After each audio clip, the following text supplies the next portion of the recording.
కూతురు. కూతురా? అయ్య బాబోయ్, ఓసారి ఫేస్ ఫుల్ టైం ఇచ్చో చెప్తాను. బాలే వాడివయ్యా. పుర్రెముకు దెబ్బతింది, లేకపోతే ఎందుకలా మాట్లాడతా? ఓయ్ రంకుమాగడా, నేనే ఆ ఫ్యాక్టరీ ప్రొపరేటర్.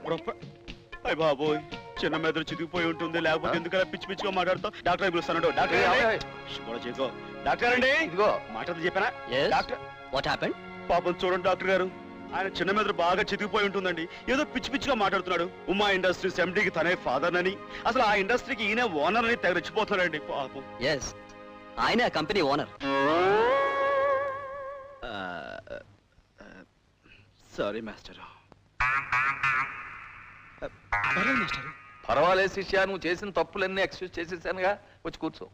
మాస్టారు, ఆ కార్డు మళ్ళీ ఇస్తే నేను కార్డు గిర్డు ఏమీ అక్కర్లేదు, స్ట్రైట్ గా ఫ్యాక్టరీకి వెళ్ళిపో. నీకు ఉద్యోగం ఇచ్చేస్తా. Thank you master. ఒకవేళ నీకు ఉద్యోగం ఇవ్వలేదనుకో, ఫ్యాక్టరీ మూయించేస్తాను. Thank you master.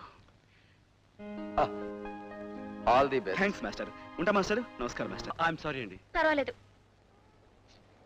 25C వెళ్ళిపోయిందో ఏమిటో. ఏ వెళ్ళిపోయింది? బి వెళ్ళిపోయిందండి. ఇంకా సి వెళ్ళ. నేను దానికోసం ఎదురు చూస్తున్నా. మా ఎండిని తలుచుకుంటే గుండె దడదడలాడిపోతుంది. మీ గుండె దడదడ మీ కళ్ళలో కనబడుతుంది. మా ఎండి అంతేనండి, దడదడలాడించేస్తుంది. మీరెక్కడ పనిచేస్తున్నారు? ఉమాదేవి ఇండస్ట్రీస్. ఉమాదేవి ఇండస్ట్రీసా? యా. అక్కడ ఏం చేస్తున్నారు? ఫిట్టింగ్ సెక్షన్ లో సూపర్వైజర్. ఫిట్టింగ్ సెక్షన్ లో సూపర్వైజరా? యా. నెలకు 4,000 రూపాయలు జీతం కూడాను. నెలకి 4,000 జీతమా? యా. ఎప్పుడు జాయిన్ అయ్యారు? జస్ట్ 1 month బ్యాక్ అండి. అంతకుముందు వైజాగ్ లో పనిచేసేవాడినండి. ఇండస్ట్రీ డెవలప్ అవ్వాలంటే నాలాంటి యువకుడు అవసరం ఎంతైనా ఉందని మా ఎండి బతిమాలి కబుర్ చేస్తే వచ్చా. బాబు